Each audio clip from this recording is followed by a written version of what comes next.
Hello, नमस्कार, आदाब, सत श्री अकाल और अस्सलाम वालेकुम। मैं हूं मोहम्मद अहमद काज़मी, लेकर आया हूं आपका पसंदीदा कार्यक्रम ग्लोबल न्यूज़। इस वक्त बड़ी खबर लेबनान से है, जहां हिजबुल्लाह के लीडर हसन नसरुल्लाह ने अफ़गानिस्तान के कुंदुज़ शहर में शियों की मस्जिद में होने वाले ख़तरनाक बम धमाके के बारे में कहा है कि इसकी जिम्मेदारी दाइश ने कबूल कर ली है।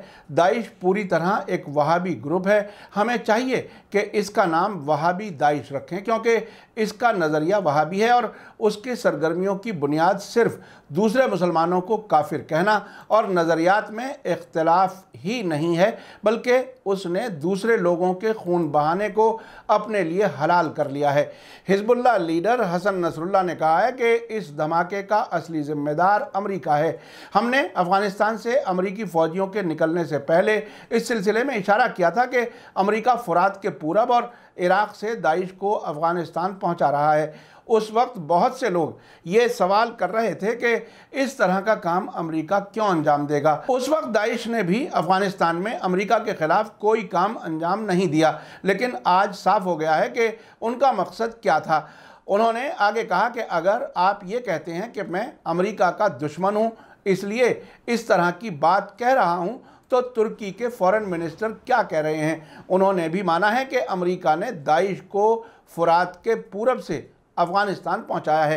हिजबुल्लाह के लीडर ने कहा कि अमेरिका दोहा में तालिबान से बातचीत कर रहा था और अफ़गानिस्तान से अपने निकलने का प्रोग्राम बना रहा था और उसकी साजिश अफ़गानिस्तान में गृह युद्ध यानी सिविल वार करवाना है। उन्होंने कहा कि अमेरिकियों ने शियों के अलावा भी दूसरे लोगों के खिलाफ बहुत से टेररिस्ट हमले किए हैं, लेकिन शियों के खिलाफ हालिया धमाके का मकसद अफ़गानिस्तान को सिविल वार की आग में झोंकना है। उन्होंने कहा कि अमेरिका इन कार्रवाइयों का जिम्मेदार है और अमेरिकी सरकार, CIA और दाइश को सपोर्ट करने वाले भी जिन सभी लोगों का खून बहाया गया है उसके लिए भी जिम्मेदार है।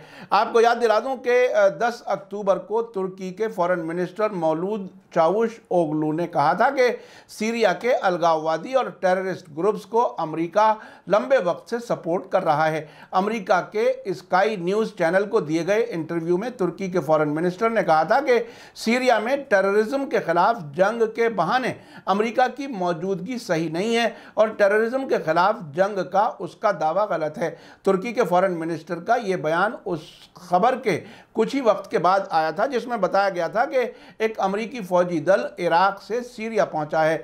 आपको बता दूं कि अमेरिकी फौजियों ने कसद नाम के कुर्द ग्रुप को सपोर्ट करते हुए सीरिया के बहुत बड़े तेल इलाके पर कंट्रोल कर रखा है।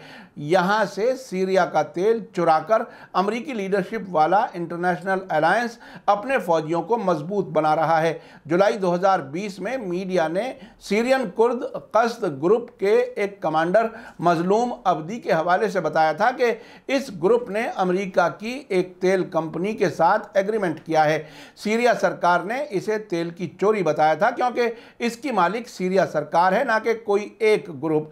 सीरिया सरकार बार बार कह चुकी है कि कुर्द छापामारों के साथ मिलकर अमेरिकी फौजी सीरिया के पूरब और नॉर्थ ईस्ट से तेल की चोरी कर रहे हैं। सीरिया में दाइश की हार के बाद उनके ज़रिए खाली किए गए इलाकों को अमेरिका ने हथिया लिया था और वहाँ से वो लगातार तेल चुरा रहा है। आपने देखा कि हिजबुल्लाह की तरफ से साफ कहा जा रहा है कि अफ़गानिस्तान में शिया मस्जिद में कराए गए धमाके की जिम्मेदारी अमेरिका की है और इसका मकसद मुल्क को गृह युद्ध यानी सिविल वार में झोंकना है। आपको याद दिला दूं कि तालिबान के लीडर सुहेल शाहीन ने 2 दिन पहले ही कहा था कि अफ़गानिस्तान में दाइश के खिलाफ जंग में वो अमेरिका का साथ नहीं लेंगे, बल्कि उससे वो खुद ही निपटेंगे। मुझे लगता है कि तालिबान के सामने अमेरिका की तरफ से इराक और सीरिया में टेररिज्म के खिलाफ नाम निहाद जंग के बहाने से जितनी तबाही की गई है उसका तजर्बा और मिसाल तालिबान के सामने है। इसीलिए वो दाइश के खिलाफ जंग में